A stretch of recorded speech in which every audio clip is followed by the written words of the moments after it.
अस्सलाम वालेकुम, मेरा नाम है नाजिया और आज मैं रिएक्ट करने वाली हूँ रमज़ा सुल्तान के बयान पर, जिसका टॉपिक है स्टोरी ऑफ इब्राहिम बकरा ईद। तो गाइस वीडियो बहुत ही इंटरेस्टिंग होने वाले है, तो एंड तक बने रहिएगा। तो चलिए गाइस वीडियो स्टार्ट करते हैं। अस्सलाम वालेकुम, मेरा नाम रमशा सुल्तान है। आपने देखा होगा कि बकरीद के मौके पर दुनिया भर में मुसलमान कुर्बानी करते हैं और आप सोचते होंगे कि ऐसा क्यों किया जाता है। चलिए आज आपको बताते हैं कि इसके पीछे की कहानी और विजडम क्या है। हजारों साल पहले की बात है।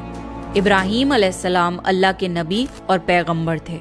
एक दिन जब इब्राहिम अलैहिस्सलाम सो रहे थे तो उन्होंने एक ख्वाब देखा जिसमें अल्लाह ने इब्राहिम अलैहिस्सलाम से फरमाया कि इब्राहिम, आपके नजदीक जो सबसे प्यारी और महबूब चीज हो आप उसे अल्लाह की राह में कुर्बान कर दीजिए। अब यहाँ आपको बता दूं कि अल्लाह अपने बंदों का और खास तौर से नबियों का इम्तिहान लेता है, ये देखने के लिए कि इंसान अल्लाह से ज्यादा मोहब्बत करता है या अल्लाह के दिए हुए तोहफों से ज्यादा मोहब्बत करता है।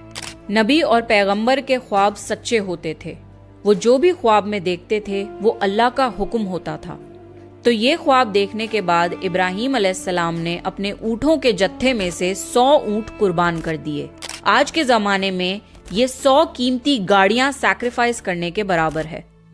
इब्राहिम अलैहिस्सलाम ने सोचा कि जो अल्लाह ने उन्हें हुक्म दिया था वो पूरा हो गया, पर जब रात को वो सोए तो उन्हें फिर से यही ख्वाब आया। इसलिए इब्राहिम अलैहिस्सलाम ने अगले दिन 200 ऊँट अल्लाह की राह में कुर्बान कर दिए। लेकिन अगली रात फिर से उन्हें वही ख्वाब आया जिसमें अल्लाह ने उनसे उनकी सबसे पसंदीदा चीज कुर्बान करने का हुक्म दिया। अब इब्राहिम अलैहिस्सलाम सोच में पड़ गए कि आखिर अल्लाह उनसे किस चीज की कुर्बानी चाहते हैं। फिर उन्होंने सोचा कि इस दुनिया में सबसे अजीज चीज मेरे लिए मेरा बेटा इस्माइल है। आपको बता दूं कि इब्राहिम अलैहिस्सलाम को पूरी जिंदगी दुआएं मांगने के बाद 80 साल की उम्र में औलाद हुई थी और वो थे उनके बेटे इस्माइल, जो उन्हें बहुत ज्यादा अजीज और महबूब थे। अब इब्राहिम अलैहिस्सलाम समझ चुके थे कि दरअसल अल्लाह ताला ने उनसे उनके बेटे की कुर्बानी मांगी है। अल्लाह ये देखना चाहता है कि इब्राहिम अलैहिस्सलाम अपने बेटे से ज्यादा मोहब्बत करते हैं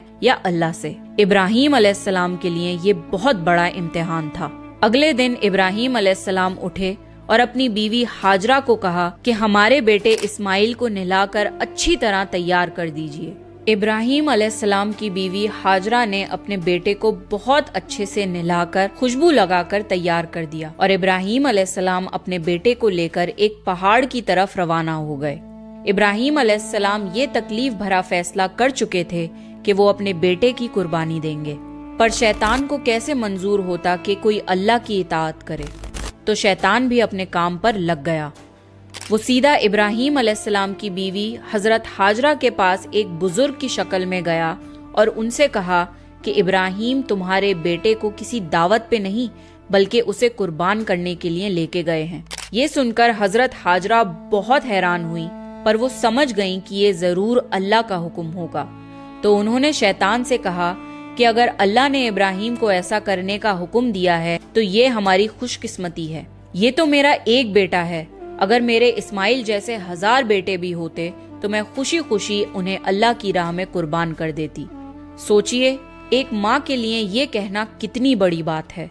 जब शैतान हजरत हाजरा को भड़काने में नाकाम हो गया तो सीधे उनके बेटे इस्माइल अलैहिस्सलाम के पास गया और कहने लगा कि तुम्हारे बाबा तुम्हें किसी दावत में नहीं बल्कि तुम्हें मारने के लिए लेके जा रहे हैं।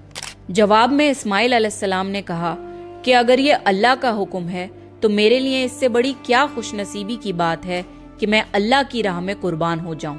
13 साल के बच्चे में इतनी समझ और बहादुरी होना कितनी बड़ी बात है। यहाँ भी जब शैतान नाकामयाब हो गया तो वो इब्राहिम अलैहिस्सलाम को भड़काने की कोशिश करने लगा कि तुम्हें ये बेटा इतनी मन्नतों से मिला है, अगर तुमने इसे कुर्बान कर दिया तो बुढ़ापे में तुम्हारा सहारा कौन बनेगा, और अगर अल्लाह ने ये कुर्बानी भी कबूल नहीं करी तो तुम्हारा कितना बड़ा नुकसान हो जाएगा। ऐसा मत करो। शैतान हर तरह से उन्हें बार बार बहकाने की कोशिश करता रहा और गुस्से में आके इब्राहिम अलैहिस्सलाम ने शैतान को पत्थर मारे। यही वजह है कि जब लोग हज पे जाते हैं तो शैतान को आज भी कंकड़ी मारते हैं اور یہ حج کے اہم ارکانوں میں سے ایک ہے۔ شیطان کے جانے کے بعد ابراہیم علیہ السلام نے اپنے بیٹے کو ساری بات بتائی تو اسماعیل علیہ السلام نے فرمایا کہ بابا، اگر یہ اللہ کا حکم ہے تو مجھے یہ منظور ہے، آپ بس میرے ہاتھ پیر باندھ دیے اور اپنی آنکھوں پہ پٹی بھی باندھ لیے تاکہ آپ جب میری گردن پر چھری چلائیں تو آپ کو تکلیف نہ ہو اور آپ یہ کرنے سے مکر نہ جائیں۔ بس پھر ابراہیم علیہ السلام نے اپنے بیٹے کے ہاتھ پیر باندھ دیے اور اپنی آنکھوں پر پٹی بھی باندھ لی، اور جب انہوں نے اسماعیل علیہ السلام کی گردن پر چھری چلائی تو ایک جانور کی آواز سن کر وہ حیران ہو گئے۔ انہوں نے جب آنکھوں سے پٹی کھولی تو ایک دمبا ذبح ہوا تھا اور اسماعیل علیہ السلام ان کے پاس کھڑے مسکرا رہے تھے۔ تب آسمان سے اللہ نے ابراہیم علیہ السلام سے فرمایا، ابراہیم، آپ اس امتحان میں کامیاب ہو گئے، ہم نے آپ کی یہ قربانی قبول کی، آپ کا یہ امتحان قیامت تک یاد رکھا جائے گا اور آپ کی اس سنت کو ایمان والے لوگ ہر سال یاد رکھیں گے اور ہر سال اللہ کی راہ میں قربانی پیش کریں گے۔ ابراہیم علیہ السلام کی اس سنت کو اللہ نے آنے والی نسلوں کے لیے عبرت بنایا اور اسی لیے مسلمان ہر سال حج کے موقع پر قربانی کرتے ہیں۔ بقرعید پر جو بھی حلال جانور قربان ہوتے ہیں ان کے گوشت کو 3 حصوں میں بانٹا جاتا ہے۔ پہلا حصہ غریبوں اور مسکینوں میں بانٹا جاتا ہے، دوسرا حصہ رشتہ داروں میں دیا جاتا ہے اور تیسرا حصہ خود اپنے گھر میں رکھا جاتا ہے۔ آپ کو یہ پتا ہونا چاہیے کہ بقرعید کے موقع کا غریب لوگ سال بھر انتظار کرتے ہیں، کیونکہ یہی سال کا اکلوتا موقع ہوتا ہے جب انہیں گوشت کھانا نصیب ہوتا ہے۔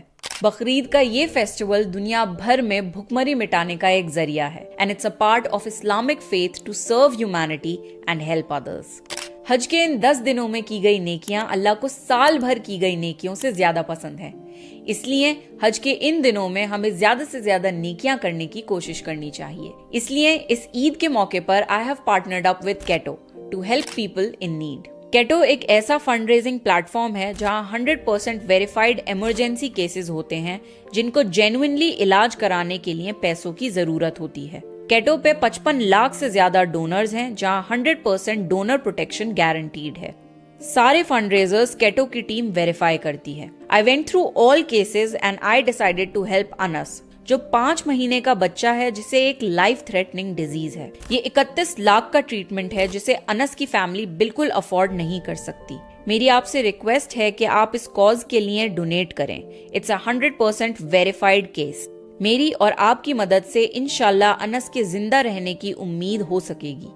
آج بھی ایسے ہزاروں لوگ ہیں جو اپنے ٹریٹمنٹس کے لیے پیسے افورڈ نہیں کر سکتے۔ Thanks to platforms like Ketto, جہاں پر ہم اسکیم سے بچ سکتے ہیں اور جینوئنلی ان لوگوں کی مدد کر سکتے ہیں جنہیں علاج کی ضرورت ہے۔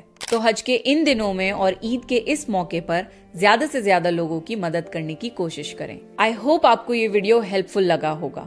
پلیز اس ویڈیو کو زیادہ سے زیادہ شیئر کریں اور میرے چینل کو سبسکرائب کریں۔ دس از می رمشا سلطان۔